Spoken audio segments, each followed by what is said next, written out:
కోయేట్లు అందరూ కోటేశ్వరులేను. వాళ్ళకేమో జీతాలు బాగా వస్తాయి గదా! కోట్లు కోట్లుగా. వాళ్ళకేమి పేదోళ్ళు ఉండరు గదా! కోయేట్లు అనుకుంటారు. కానీ పేదోళ్ళు గూడా ఉన్నారిక్కడ. డబ్బులు లేనోళ్ళు గూడా ఉంటారు. వాళ్ళ జీతాలు వచ్చినా గూడా కనీసం 10 రోజులు గూడా ఉండదు వాళ్ళ చేతుల్లో. ఎందుకంటే డ్రైవర్లకి, పని మనుషులకి, ఇంట్లో కూరగాయలంట, సామాన్లంట ప్రతి ఒక్కటి చూసుకోవాలనమాట.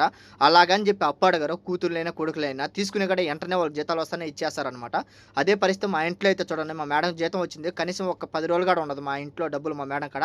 మొత్తం ఖర్చు పెట్టేస్తది. మొత్తానికి ఇప్పుడు 5 దినాలు ఉన్నది అకౌంట్‌లో. నా బండిలో పెట్రోల్ లేదు. అలాగే మా మేడం మొఖానికేసుకునే గుడ్లు గూడా తెమ్మని చెప్పింది. సరే అని చెప్పి పెట్రోల్ లేదని ఎలకల మా మేడం దినారేసిందనమాట పెట్రోల్‌కి గూడా. మా మేడం చూసి అప్పుడప్పుడు చాలా బాధ అనిపిస్తది. అప్పుడప్పుడు అడుగుతా ఉంటదనమాట. నన్ను గూడా అడుగుతది. "ఏమనుకు తప్పుగా అనుకోవద్దు. నన్ను అడుగుతున్నానని చెప్తున్నాదానికి." అడుగుతది పాపం. పెట్రోల్ ఉంటే నువ్వు పట్టి మళ్ళీ నా జీతం వచ్చినాక ఇచ్చా అని చెప్పి. సరే అని చెప్పి నేను దినార్ అయితే మా మేడం ఇచ్చిన దినార్‌కైతే పెట్రోల్ పట్టేసాను. 11 లీటర్లయితే పెట్రోల్ వచ్చిందనమాట దినార్‌కి. 4 దినార్లు ఎత్తుకొని పోయి అలాగే సిలిండర్లు తీసుకున్నాను. మా మేడం మూతికేసుకునేటి గుడ్డలు గూడా తీసుకొనొచ్చాను. అయి ఒక్కటొచ్చి దినార్ నుంచి పడతాయంట మూతికేసుకునేటి. అయి 2 తీసుకున్నాను. గ్యాస్ తీసుకొనొచ్చినాననమాట.